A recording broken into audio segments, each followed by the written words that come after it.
Hi, I'm Grandma Rhonda Reads, and I thought I'd do something a little different today because I love poetry, but I also love "'Twas the Night Before Christmas," and that's what I'm going to read for you today.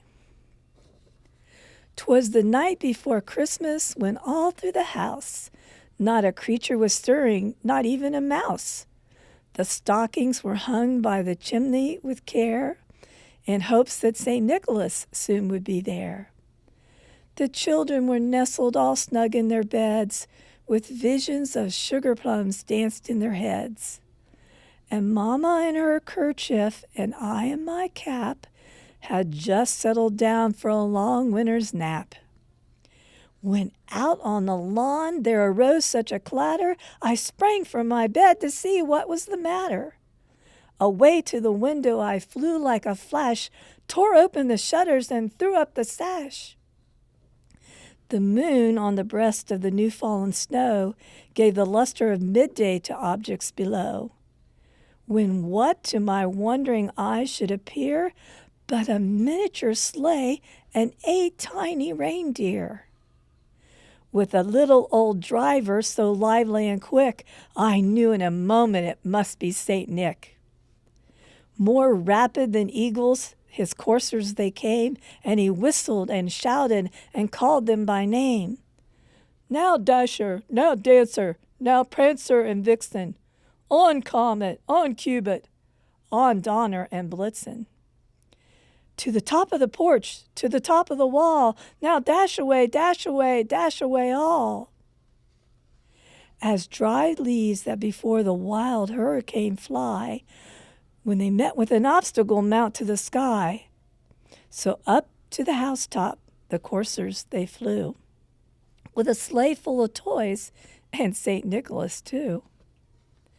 And then, in a twinkling, I heard on the roof the prancing and pawing of each little hoof.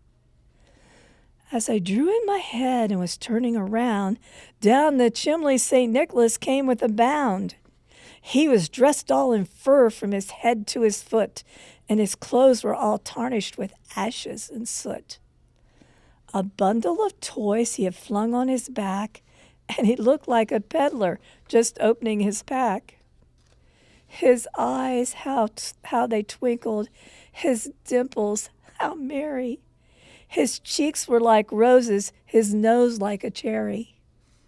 His droll little mouth was drawn up like a bow, and the beard of his chin was as white as the snow. The stump of a pipe he held tight in his teeth, and the smoke it encircled his head like a wreath. He had a broad face and a little round belly that shook when he laughed like a bowl full of jelly. He was chubby and plump, a right jolly old elf, and I laughed when I saw him in spite of myself. A wink of his eye and a twist of his head soon gave me to know I had nothing to dread.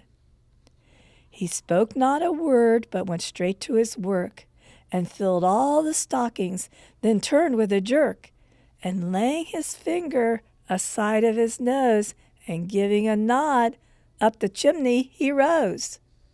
He sprang to his sleigh, to his team gave a whistle, and away they all flew like the down of a thistle. But I heard him exclaim, ere he drove out of sight, "Happy Christmas to all, and to all a good night." Thank you for spending your time with me as we read this wonderful old Christmas poem. Goodbye, good night, sweet dreams.